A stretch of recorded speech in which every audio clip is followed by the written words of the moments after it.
Isang mapagpalang araw po mga kapatid sa kapatirang Kristiyano sa Bagong Silang at maging sa lahat po ng nakakapanood nito. Nagpapasalamat po ako sa Panginoon sa binigay po niyang pagkakataon upang maibahagi ko po sa inyo ang kanyang banal na salita. Maraming salamat po sa inyong paanyaya sa akin. Family Discipleship. At isang challenge po sa akin, sa aking paghahanda ay aware po ako na 5 days na lang ay Pasko na. Paano po natin i-connect ang topic na ito sa Kapaskuhan? Bago po natin sagutin ang tanong na ito ay sumaglit po tayong manalangin. Dakilang Diyos, salamat po sa kalayaan na meron po kami upang pag-aralan ang inyong banal na salita. Buksan po ninyo ang aming mga tenga, puso at kaisipan upang maisapamuhay po namin ang inyong mensahe na mapapakinggan sa mga sandaling ito. Hinilingan po namin ang inyong Espiritu Santo upang maging tagapagturo po namin sa sandaling ito. Ito po ang aming panalangin sa pangalan po ng aming Panginoong Hesus. Amen. First, i-define po muna natin yung pong word na family. According po sa Merriam-Webster Dictionary ay family is the basic unit in society traditionally consisting of two parents rearing their children. At ang definition naman po ng discipleship according po sa onlinelibrary.com ay a disciple has been shown to be someone who follows the teachings, life, and aim of another until the person becomes like the master. Discipleship in the Christian sense is the process of making someone become like Christ. The disciple of Christ is to become like Christ in everything. Kapag po pinagsama po natin ang dalawang ito, family discipleship ay ang pagtutulungan ng mga magulang at anak sa loob ng isang tahanan na maging kawangis ni Kristo. Hindi po nangangahulugan na limited lang po ito sa pamilya magkakasama dahil may mga pamilya po na ang mga magulang ay nasa ibang bansa upang maghanap buhay. May mga magulang din po na nag-iisang nagpapalaki ng anak o single parent. Ano man po ang inyong kalagayan, applicable po ang mensahe ng Diyos sa atin. As long as ang gusto po natin ay ang bawat miyembro ng ating pamilya ay maging kawangis ng ating Panginoon. Tuwing Kapaskuhan po, inaalala po natin at binabalikan natin ang pagsilang ng ating tagapagligtas. Sa pagkakatawang tao po ng Diyos Anak, ay pumili ang Diyos na magiging panlupang magulang ni Jesus. At ito po'y sina Jose at Maria. Naniniwala po akong napakahalaga ng kanila pong ambag sa paghahanda sa misyon ng ating Panginoong Hesukristo. Ayon po sa Ebanghelyo ni Lucas, sa Luke chapter 2 verse 52, lumago si Jesus sa karunungan, sa pangangatawan at naging kalugod-lugod sa Diyos at sa mga tao. Dahil sa mabuting pagpapalaki po ng mga panlupang magulang ni Jesus, according po sa talata, ay lumaki po siyang may karunungan at kalugod-lugod. Kapag family discipleship po ang pinag-uusapan, may dalawang grupo po ito, magulang at mga anak. At nais ko pong makibukas po kayo sa akin sa sulat ni Apostol Pablo sa mga taga-Epeso, Kapitulo 6, talatang 1 hanggang 4. Ito po'y familiar na sa atin at marahil marami na po kayong narinig na mensahe patungkol dito. Pero magandang balikan po natin kung ano ang mga prinsipyong nakapaloob dito upang ang ating relasyon bilang isang pamilya ay naayon sa kalooban ng Diyos. Nais ko pong basahin ito sa salin ng Revised Tagalog Popular Version. Verse 1, Mga anak, sundin ninyo ang inyong mga magulang sa Panginoon, sapagkat ito ang nararapat. Igalang mo ang iyong ama at ina. Ito ang unang utos na may kalakip na pangakong ikaw ay giginhawa at hahaba ang iyong buhay sa lupa. Mga magulang, huwag kayong gumawa ng mga bagay na ikagagalit ng inyong mga anak.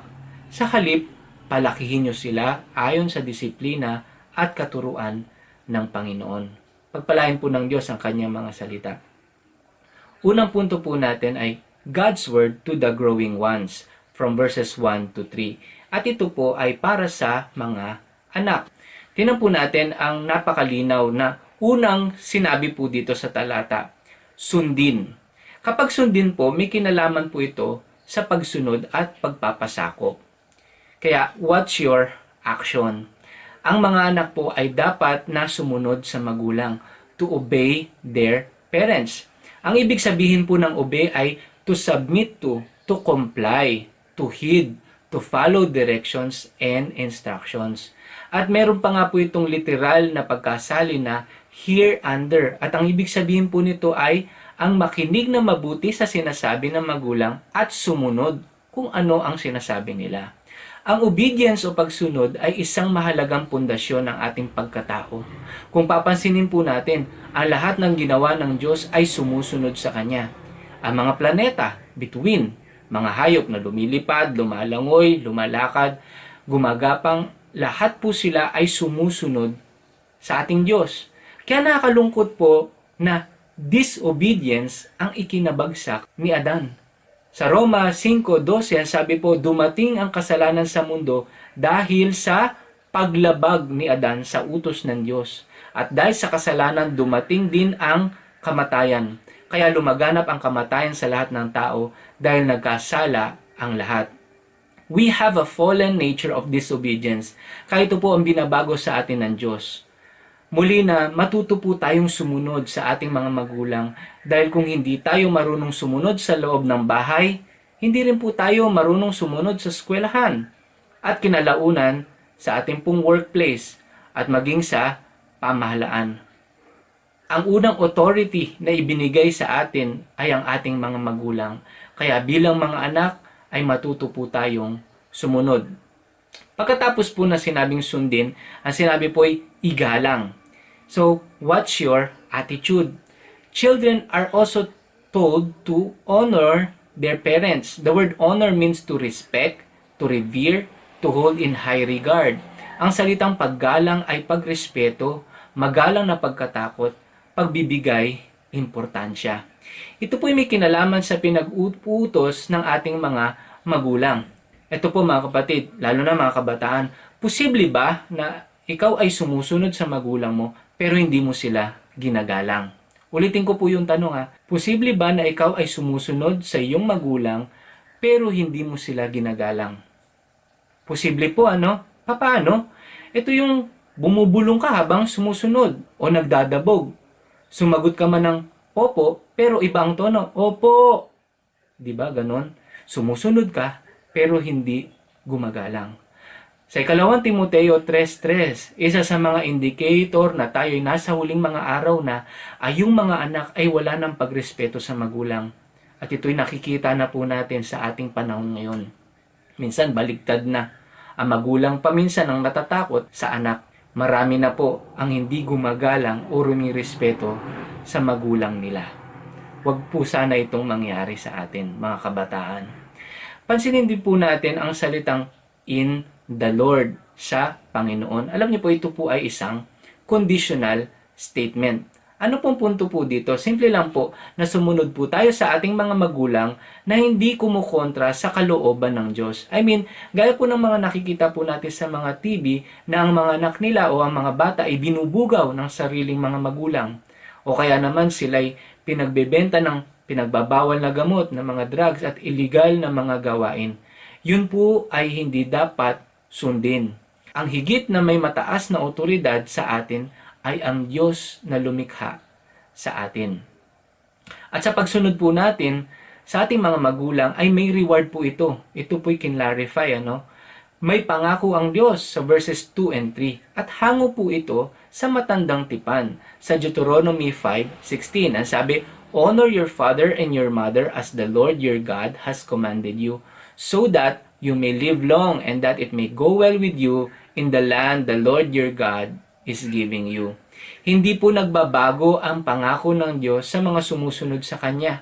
Ano po ang reward niya sa mga sumusunod at gumagalang sa magulang? It may go well. Giginhawa. Ano po yan? The quality of life. And ano pa po? You may live long. Hahaba ang iyong buhay sa lupa. Ito naman po yung quantity of life. Biro ko nga ay hindi po pala pansit. Matagal na tayong niluloko. Sinasabi, pansit ay pampahaba ng buhay. Hindi daw po yan totoo. Kundi ang pagsunod at paggalang sa magulang ang magpapahaba ng buhay natin. And balik po tayo sa verse 1. Ano po nang sabi? In the Lord, for this is right. Sundin ninyo ang inyong mga magulang sa Panginoon sapagkat ito ang nararapat. Ito po ang tamang gawin. Ito po ay challenge sa atin. Kung gusto nating sumunod sa Diyos, sundin at igalang natin ang ating mga magulang. Sa gayon ay napaparangalan natin ang ating Diyos na siyang Ama natin sa langit. Sundin, igalang at mahalin natin ang ating mga magulang. Ngayon naman po ay may mahalagang part din ang mga magulang upang ang ating pamilya ay tunay na nakapaloob sa kalooban ng Diyos. God's Word to the guiding ones sa verse 4. Sa ibang mga salin po, ang verse 4 ay tumutukoy sa mga ama. Pero ito'y nangangahulugan ding mga magulang sa ibang salin. Implied po ang mga nanay dito, baka isipin po ay para lang sa tatay yung mga talatang nasulat dito. Hindi po. Para po yan sa tatay at nanay. Sa context po, nung isinulat ito ni Pablo, karamihan po sa mga pamilya ay sira or dysfunctional. Sa labo ng mga tahanan ay tila walang pag-ibig sa bawat miyembro nito. Bakit? Dahil noon, mostly, kamay na bakal ang lahat ng tatay sa panahon na iyon. Sa kultura ng mga Romano at Griego, magbibigay po ako ng ilang halimbawa po sa panahon po nila. Una, maaari niyang palayasin anytime ang kanyang mga anak kahit anong edad pa. Kahit batang-bata, pwede nilang palayasin. Pangalawa, pwede niyang ipagbenta na alipin ang kanyang mga anak. Ikatlo, siya mismo ay maaari niyang tratuhin na alipin ang kanyang anak at pagtrabahuin kung gugustuhin niya. Ikaapat, maaari niyang gawin ang kahit anong pagdidisiplina, kahit ito pa ay ikamatay pa ng anak. Panglima, isa pa sa kanilang kultura, sa paglabas ng sanggol, kapag ito po ay kinarga ng ama, ito'y nangangahulugan na ito'y kanyang tinatanggap at itinuturing na anak. Pero kung hindi niya ito pinansin, maaaring i-dispose ang sanggol para maging alipin ng iba o yung iba po napapariwara at nagiging prostitute sa panahon na yon. Ganon din po kapag may deformity ang sanggol, ang bata po, masaklap ang dinadanas, nilulunod po ito hanggang mamatay. Hindi po pala nagkakalayo ang mga magulang noon sa ngayon.